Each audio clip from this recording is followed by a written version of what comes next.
Welcome to the Bard's Barter by Gamepad Pass, a video game music podcast. Brandon! Hey! It's a little drafty in here. Did you leave a window open? No, indeed.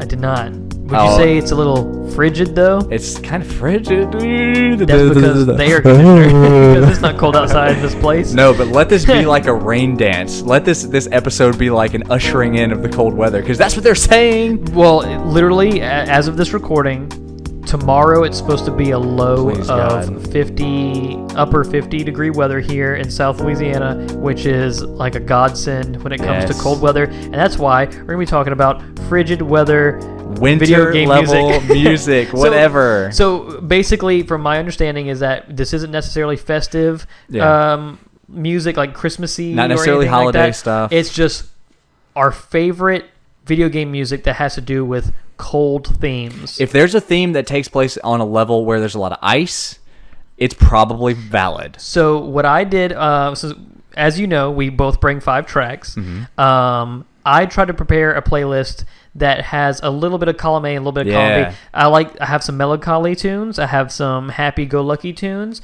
I have some tunes that are going to make you feel cold on your soul. I have some tunes that are going to make you think you're outside playing in the snow having a great time. Yep. That's perfect, dude. So I'm ready to jump in. I have some traditional, like, cold winter stuff. I have some non-traditional ones. One note that I wanted to make, one little piece of housekeeping. Did you have another point? Oh, I did have some, we might have the same bit of housekeeping here. I did want to mention that if you do want to share, we actually had some listener feedback on our last episode. Mm-hmm. We do like to say if you have music that if you have music you want to share that give you special feelings, like our last episode was Going Home. If you have a special Going Home song, just send it to us. And where can we send that, Tyler? YouTube.com/GamepadPass. We upload all the episodes of this podcast to the YouTube channel. Just put it in the comments.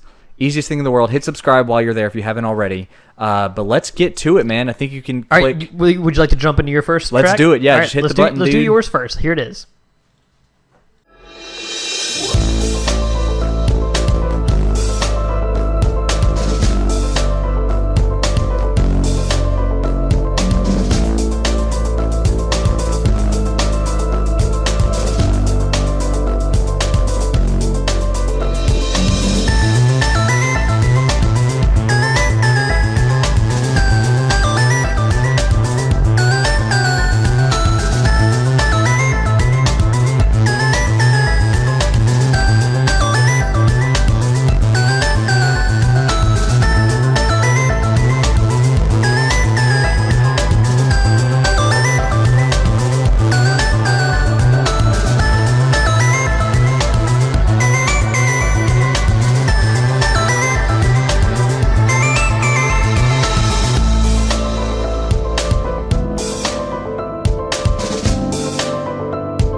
All right. Well, that was the track Resurrections from the Celeste soundtrack, composer Lena Raine. Now, that was actually a version of the song that only happens when the villain, or not the villain, the antagonist is chasing you. Oh, cool. Man, what an amazing soundtrack. That whole soundtrack is really, really great. It's so good. We talked about this, I think, during our Banjo Let's Play. Mm-hmm. I like Celeste in part because the entire game is winter levels. Yeah. The whole thing, man. There is nothing else. It's all about climbing a mountain, and it has just those beautiful pinks and yellows. And well, just that album. I say the album art, but just that picture we just saw there in that video. Mm-hmm. It looks like a lo-fi, a lo-fi album art cover. Man, it's really nice to see Lena Raine, her success in the industry, because she was like a Bandcamp artist. That's like she came up through a small internet scene. I don't know how she got found out. I don't know her story. But after doing the soundtrack for Celeste, she ended up on the Game Awards stage. Yeah, dude. Performing stuff, too. Helping lead some of the music there. That's really cool. Really cool success story there. Thanks, Jeff Keighley. Thanks, Jeff. Our next episode, Jeff Keighley songs. Hideo Kojima. But yeah, man, Celeste is a cool game with a really solid soundtrack. I mentioned from the top that I'm going to have some traditional stuff, some non-traditional stuff. That was one of my more non-traditional ones because it is very active. So I think what I'm going to do is, because I have, like I mentioned before, I have a collection. Don't look over here because I'm going to pull it up. But I have also an indie game. I think I'm going to match your indie game with my indie game. So whenever you're ready, bro. Are you ready to jump in? Let's do it. Let's go.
All right, so does that song make you feel like you're just roaming around a winter wonderland. Yeah, it does. Absolutely. Stardew Valley, that was called Nocturne of Ice by Eric Barone. I always get his name mixed up with a different Eric. Don't you love him? Dude, that man is amazing. I want to shake that man's hand. I wish I could be his friend. Yes. I will look, if you're listening and you need help with like some QA testing or something, holla at your boy. I know you're publishing Stardew by yourself now. There's some boys in Baton Rouge, Louisiana. But Stardew Valley is one of my favorite games ever. I really like that game. And the winter season in that game, it's so interesting because depending on how you play, if you don't know what you're doing that first winter time, you might not be able to do anything really at all. It can be barren for you. And that song really portrays that. And even if you do know what you're doing, it's going to take a long time to grow any kind of crop in there. You have to rely on things that aren't necessarily crops in those winters. So, and then just everything's blanketed with that white snow all over the place. The town's different. Some people don't even want to come out of their houses because they're just stuck inside and that music's playing. It fits the mood so incredibly well. I had, like, when I heard winter music, I was like, okay, there's got to be a Stardew song. Why did I pick that one in particular? I just felt that was one of my favorite ones. So whenever I was thinking about this, I considered doing the ice levels of the mines. Yeah, those are good. I think the song for the ice mine levels are really good too. I considered those as well. An amazing soundtrack, top to bottom. An amazing game, Stardew Valley. If you haven't played it, what are you doing? Yeah, go buy it. Please. Dude, multiplayer's out. Come on. That's one of those games when we're doing our 2 decades of game of the year, it's like one of the most accessible ones. Oh, absolutely. You know what I mean? Yeah. It's get in there. This is a good game. Till your field, plant some leeks. This is a good game. Parsnips. All right. So I'm gonna match. We're going indie right now, right? Okay. So that was my only indie. I want to keep the energy the same. Keep that same energy, right? Okay. I had something else for my number 2, but I swapped it real quick just because we need to have another moment like that. All right. Let's get into it. You ready? All right.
Well, all right. I'm so glad I changed my list at the last minute because that and another song from Undertale was also going to be on my list. But I decided, I was like, man, I have a good feeling we're both going to pick the same song here. So I literally almost picked the same exact song. That was Snowdin from Undertale by Toby Fox. Such a great pun in the title, in Snowdin, the name. Yeah, yep. Snowdin. Hearing that song makes me want to go to Grillby's, man. Yeah. You can't get water there because he doesn't drink the stuff, you know. he's a little flame, man. But I can walk around that town. I'll see the bear. I see the little bunny with the green sweater on. You see some neon lights coming from Sans' room. Like that is a quintessential winter level soundtrack because it has the bells. Well, I was gonna say that was the only thing that kept me from picking it. Mm-hmm. Not only that, but. I had mentioned earlier, I thought maybe you would have picked something Undertale as well. But whenever I hear those little bells, I kind of get more of that festive feeling. Okay, that's fair. But how else do you convey like a snowy area without those like sleigh bells? Whenever I think of like winter level music, I think of sleigh bells. I think of bells of any kind. I think of like the sounds of wind. I think of wind and like that crystally sound. Yeah, like the ice dungeon in Ocarina of Time. And also you had mentioned earlier the Stardew Valley ice area. Yes. And one song that I was going to put on my list that I didn't do. The Ice Penguin stage from Mega Man X has that same like crystally kind of sound. Yeah, absolutely. But no, Undertale, incredible soundtrack. Man, Toby Fox and Eric Barone are like titans of the indie game scene. I have a feeling that both Stardew Valley and Undertale are going to be showing up on a lot of our episodes. And every episode that has one of those tracks is a good episode. Yep, brace yourself. Every episode's a good episode. What are you talking about? Except for when we do bad music, which we need to do bad video game music one day. It's just a bunch of toilet sounds and like local radio station noises. All right. Well, look, let me see what I've got that's similar. Okay, hey, no pressure, dude. If you just want to... So... Whatever, man. I'm not sure which one I want to pick, so I'm just going to jump straight in to a happy one, since we kind of been playing a lot of happy songs. I haven't gone to my melancholy ones yet. Well, okay. My Stardew one was a little melancholy. My next one's going to be a little sadder, so take that what you will. You want to jump into the more melancholy stuff? Let's do that. This one's not quite sad, but it's definitely a lowered tone. So I'm ready. Let's jump in.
All right, that was Phendrana Drifts from Metroid Prime on the Nintendo GameCube. Composer Kenji Yamamoto.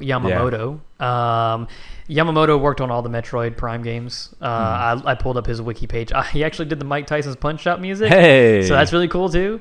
But no, that is the we mentioned ice levels. Yeah. One of my favorite ice levels. Usually ice levels mess with your traction, your player control, stuff like that. Yeah. This level, not so much. It was really cool because there was in Metroid Prime is the first person shooter or the FPS Metroid game, and it was so crazy just seeing the snow falling. You're fighting all these ice creatures that have adapted to this environment, and you're being careful not to step in the icy water and fall at the bottom, because I think if I remember correctly, this is the area that you get the gravity suit that allows you to move through the water more. But if you fell down that water, man, it was a long climb back up. Right. But that music, that is whenever I hear that, I just think of we talked about Winter Wonderlands earlier. It's like Winter Wasteland. Yeah. And it's it definitely gets the point across. It's one of my favorite tracks in the whole game, actually. Dude, absolutely. It's become a meme online, but that song is straight vibin'. You know what I mean? It's 2 seconds away from being remixed into a hip hop chorus, or a hip hop hook or something. Right. That's really good. It's very earwormy or whatever. I can hear that melody in my head right now. Metroid Prime had a lot of great just environmental music. Yeah. Not necessarily the most melodic tones, but man, I don't think there was much bad music. It certainly fit the game. It definitely fit that game perfectly. I love that game. Metroid Prime's great. Yeah, Metroid Prime, and I think all Metroid games kind of carry a sense of melancholy because by nature those games are solitary. They're lonely. Oh yeah, absolutely. Especially the Metroid, Super Metroid. Yeah, isolation is the name of the game with Metroid. That's the secret ingredient to the game's success. It definitely felt like when I heard this music and I stepped out in Phendrana Drifts for the first time, I was like, wow, I'm all alone out here in this icy wasteland, but this music's gonna keep me company. The music is killer. Yeah, that was good stuff, man. I really enjoyed that a lot. Thanks, man. All right, so my next one is this is a grand song something you might hear in a Lord of the Rings or something. Yeah, I'm getting excited. Yeah, let's go straight into it. I get so excited when I click on your links. All right, let's go. Number 3. I'm ready. Yeah, number 3.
O boatman, I often look from the highest hill. Wherever you go, that I might see my boatman, wherever you go. O boatman, I often look from the highest hill, wherever you go. That's what our dear singer was singing in Scottish Gaelic. That's an old folk song, an old Scottish Gaelic folk song that they repurposed for this song, which was The Fields of Ard Skellig from the Witcher 3 soundtrack by the composer. He's Polish, so he has a name and a half. His name is Marcin, I think is how Marcin maybe, and his last name is pronounced according to this Przybylowicz, Marcin Przybylowicz. There are a lot of Z's and stuff in if we didn't get that right, send in a correction. Please do. YouTube.com/GamepadPass. So that song, man, that's the song that plays as you're roaming the fields of Skellige. And Skellige, if you've played Skyrim, it's very Skyrim-ish. Like Skellige is kind the of part like that Whiterun area where it's not necessarily snowed in, but it's kind of like that. There are no dead grass and such. Right. Yeah, you're gonna find tundras. You're gonna find that sort of stuff. And that's the song that just plays while the wind is whipping through the mountains and you're riding your horse or you're running through the forest. Some of my favorite moments from that game came from just like searching around. You hear the cracking of the trees as you're running through the forest, and that beautiful voice is coming through singing in Scottish Gaelic. It is just that is a track that I love. It's very close to my heart. And I never knew what the lyrics said until I looked them up.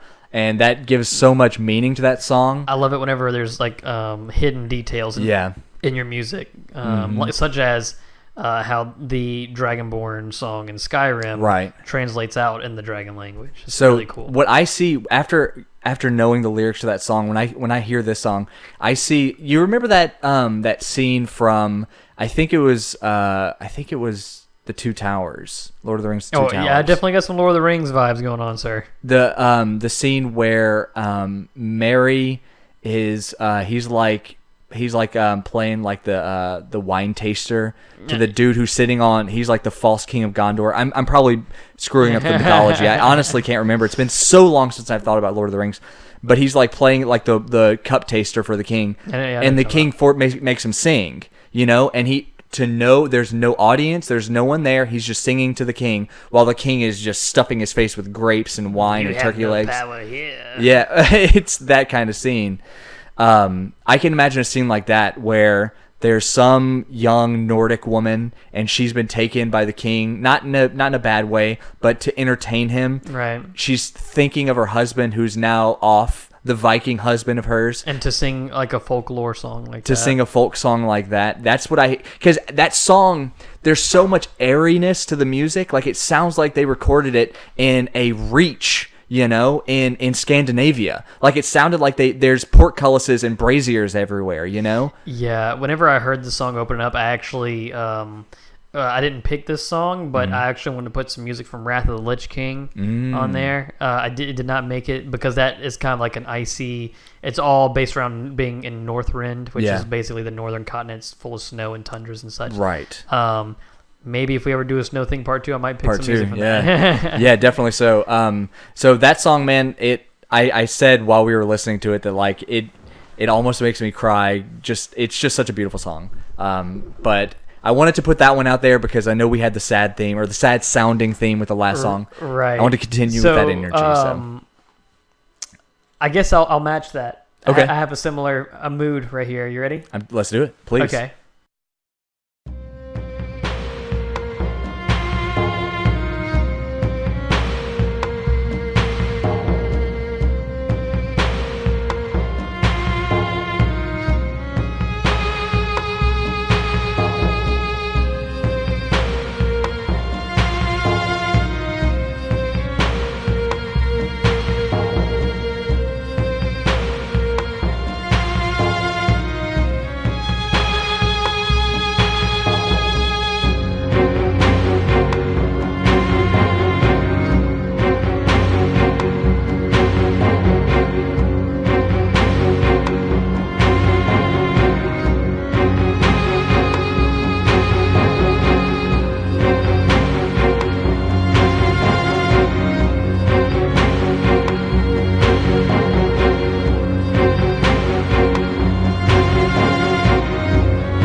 So that was by the composer is Masashi Hamauzu. Okay.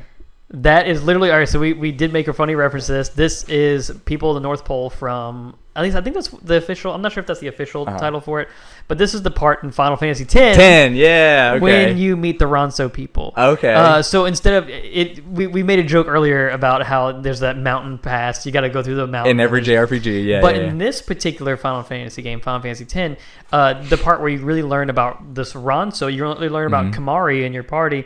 Oh, yeah. And you learn about why his horn is shaved off. You learn the song is cold and callous like the Ronso people and the environment that they live in. Yeah. Nice little metaphor there. But like that music's playing and you see how the people, you think the whole time Kamari's this big strong monster. He's the strongest thing you've ever seen. He's the runt. He's the runt of the pack. Yeah. And when you meet the Ronso, it's crazy to see this person who's been quiet, who doesn't speak this whole time, to be treated the way he is. And really, like you said, really, really powerful moment in the game. And that music totally helps him, man. Yeah, absolutely. The scene when you have to fight his Ronso brothers alone. Oh, dude. Yeah. Oh, I've got goosebumps. It's an amazing scene, That song plays. Yeah. That's the song that, it doesn't go in the battle music. That song plays where it's just Kamari fighting his brothers. Holy moly, dude. Yeah. These goosebumps will not go away. I absolutely love that song. That was an amazing tune. And I was going to pick a different Final Fantasy Snow song. Okay. But I had to pick that one. And we'll save the other Final Fantasy Snow song for another there's day. plenty of them. Yeah. But anyway, would you like to move on to your next? Yeah, let's go to my next one. Okay, number 4.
All right. Well, that was Aurora Peaks from the Tetris Effect soundtrack by composer Hydelic.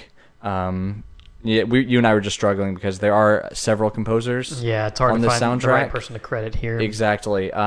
So I'm just going to list off the names. There's Hydelic, which is a group of musicians.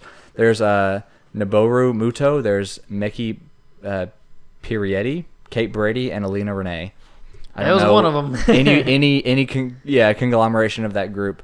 Tetris Effect has about 5 or 6 songs on there that like I'll just bust out occasionally just to hear the songs. Play Tetris, of course, but I really just want to hear the music. That's one of them. Yep. Like it's a good song. It is. I really really like that song. That sounds like a good song, not only for like winter music, but that sounds like a good like creative song. Like if you're writing or something like that, I feel like you could listen to that music. Just about every Tetris Effect song you could do that with. And actually, to put it to try to paint a picture for the listeners, Aurora Peaks, as you might assume, it's the Aurora Borealis against the backdrop of like a Mount Everest or something. My favorite level in that game, by the way, because it has like my favorite colors. Yeah. It's a beautiful level, man. Which we did a playthrough of Tetris Effect. Go check that out on GamePadPass.com. YouTube.com/GamePadPass, where you can buy all your favorite gamepads. But yeah, man, that song just has it definitely has that like that feeling of like quiet power, I guess. Like in the same way, the same sense of awe that you feel when you see a mountain and you know like the kind of time and the kind of energy it took to create that mountain, where literally two land masses collided together so hard and for so long that the earth split, or it didn't split, but it erupted into a shape forward. Those are the same kinds of feelings that I get when I see the song played on Tetris Effect or when I hear it, because it's just so big, so grand. The sound of like almost like I don't know what kind of trumpet noises those are, but there's a gong flash in there. I made the comment when we were listening that this song could be called like pachyderms or something because like it literally sounds like elephants. Well, I definitely hear that. It sounds like a female vocal that just kind of gets maybe so distorted. That's what it sounds like to me. But yeah, that's a good pick. I really like that song. Yeah, that's a great song. Tetris Effect soundtrack is really good. It's a good song. Good soundtrack. Let's go to your number 4, dude. All right, let's do it. Number 4.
Were you expecting that? No, I was not.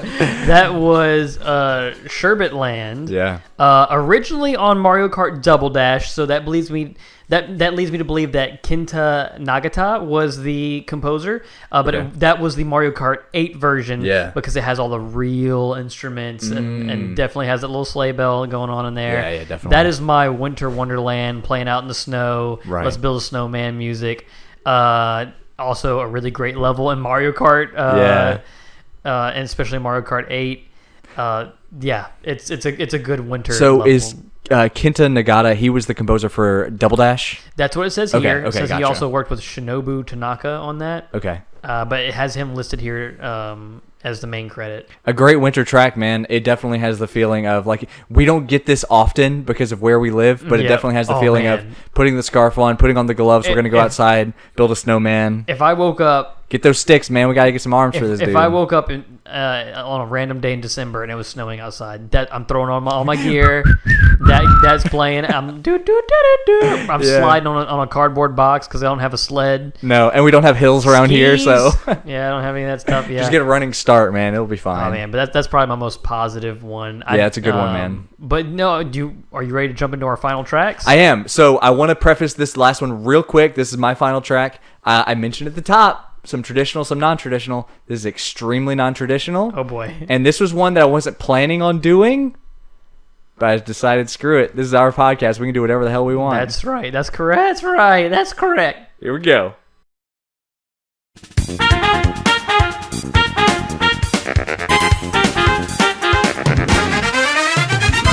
Nobody to dry your eyes. Drive me crazy.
Lest you forget, the river stage is frozen. Yes. I was going to say, explain yourself. That's it, dude. The river stage is frozen over. They're fighting on the South Pole. Yeah, I do like some select songs in Marvel vs. Capcom 2. Yeah. That is one. I'm going to stop you right there. That is one of them. Yeah.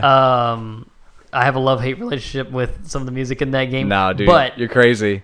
I will stand my ground. That is an excellent soundtrack. I understand your point. It fits weirdly, but I like the way it fits because it gives it this manic energy, almost like a carnival, and I love that. There is a carnival stage. That's exactly the sensation I get when I think of It's the character select screen. That character. Listen. I cannot defend that. I was gonna say that character select screen makes me want to shoot myself. It's a 4-second loop. I get it. It's straight up bad. It stinks. No, that's my biggest complaint about that game. Is that dang character select going from MVC 1, which does have also a very short loop. But it was not as bad. Like, that's torture. You lock me up into someone's basement, tie me up to a chair, and play "Gonna Take You for a Ride." You play that 24-hour loop. I will tell you whatever information you need to know. No, but I think that's the entire loop. I just did it. No, that was a good pick. I like that song. Yeah, the River Stage it's the best song on the soundtrack. Yeah, it's good. It's really good. I agree. I think this song has a really great sense of humor because there's zero restraint. Like the person on bass, the person on drums, the person on trumpet, dude, they're losing their minds. Do you have composers for this? Yes, indeed, I do. Oh, sorry, we were talking about. Let's see, there were two. It is so we did Tetsuya Shibada and Mitsuhiko Takano. Is there any history on anything that they've worked on? Any other games? Yeah, definitely. I'm just curious. So Tetsuya Shibada, he has a Wikipedia page. The other gentleman does not. Boy, a lot. Just rattle off some. The Devil May Cry series. He's worked on several Resident Evils, several Monster Hunters. Capcom. Power Stone. Okay. He's a Capcom dude. Any other one? Smash Bros. For 3DS and Wii U. Final Fantasy 15. Smash Ultimate. Is this the same composer or is this the other guy? This is the same composer. Okay, what about the other guy? The other guy doesn't have a page. Okay, gotcha. He's probably just a supporter. Probably so. Oh, that's interesting. Yeah, it was at this point, and I'm gonna eventually get to this on the first episode of my I don't want to say spinoff, but my other podcast. Once they got that CD quality audio, I feel like they just went nuts. Yeah. They went nuts with it, and they were like, "Hey, let's make it jazz, man. Yeah. Let's do it." But no, a really good pick. I have one final song. Are you ready for the final song? Yeah, there was something else I was going to say, and I was racking my brain. Oh, I was going to say this was the only... You and I talked about this earlier this week. This is the only retro game I had for my picks. Yeah. Okay, so I only have one song left, and you know what game it's from because this album art's been sticking out this whole time. Oh. But I'm not sure if you ever heard the song, so let's check it out. Let's go.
All right, that was In a Snowbound Land, David Wise, Donkey Kong Country 2. First song, as soon as you said, hey, we're doing cold levels, boom, first slot filled in. I was going to play this one off the top, but I decided just to savor it. We can always rejigger some stuff, dude. Yeah, it was... man, David Wise is an incredible composer. That man is like fantastic. God amongst men when it comes to music composing. This has been a good episode. I'm not trying to derail it, but there's been a lot of Western composer representation, and that I appreciate because I feel like in a lot of these kind of conversations with video game music podcasts and that sort of thing, it tends to be very Japanese, and with good reason. Yep. Lest we forget, there's some really good stuff that's come out of Europe and the States. For sure. And David Wise is one of them.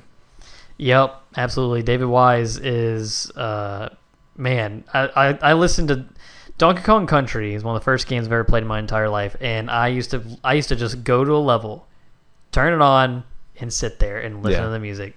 Absolutely incredible, man. Yeah. And Donkey Kong Country 2, he just outdid himself. That's good stuff, dude. Donkey Kong Country 1 has aquatic ambience, and it has other good songs. Gangplank Galleon. Donkey Kong Country 2 has Bramble Blast. And the song I just played, In a Snowbound Land, and just about Hothead Bop, dude. All those songs are absolutely incredible. Donkey Kong Country 2, it's one of my favorite games ever, man. I love that game. But anyway, that's the last of our tracks. Yeah. It was a good episode, man. A lot of variety within the constraint that we gave ourselves. Not the constraint, but the theme, I guess. Yeah, I'm always trying to come off that top rope with some variety, not trying to be like, this is the forest level. Here's all your woodwind instruments again. Right. Yeah. But I'm always trying to bring a little mix of not only Eastern and Western representation, but also the moods. I'm trying to bring happy music, trying to bring melancholy, but that all depends on what our theme is going to be. So. Yeah, and who knows what that is? We haven't even talked about what our next episode is going to be involving. So, and if you have any suggestions, listeners, please, we told you at the top. Yep. YouTube.com/GamepadPass. This episode is up on the YouTube channel. Yep. Leave us a comment. Yep. That goes for everyone, even our friends in the Discord. Yeah, let us know if there's any particular theme you want to hear us discuss, or if you had anything you wanted to share. What was one of your favorite cold or winter levels? I'll just say this right now. You and I talked about it. We talked about doing a listener episode. Absolutely. Getting all the good suggestions that people have and just doing a blast of listener stuff. That'd be nice. Review all those at the same time. If you give us a good track and we like it, eventually down the road, I can't make any promises. I'm not going to say it's going to be in a month. I'm not going to say it's going to be in 2 months. At some point, we'll do a listener episode. Yeah, we will address it. Please just leave us the recommendations. If you're like, I can't believe you guys missed this track. It is the penultimate. Penultimate is the second to the top. It is the ultimate. This one's all right. It's really good. It's not the best. Let me see this all right. Please let us know in youtube.com/GamepadPass. We have this episode up there. Brandon. Hey. I'm feeling a little better, man. I'm not quite as cold as I was before. I know. I'm a little bit warmed up. Yeah. Now I got my scarf on. Got my new jacket. Just came in the mail. Thanks for listening, everyone. Thanks, everyone. See you next time.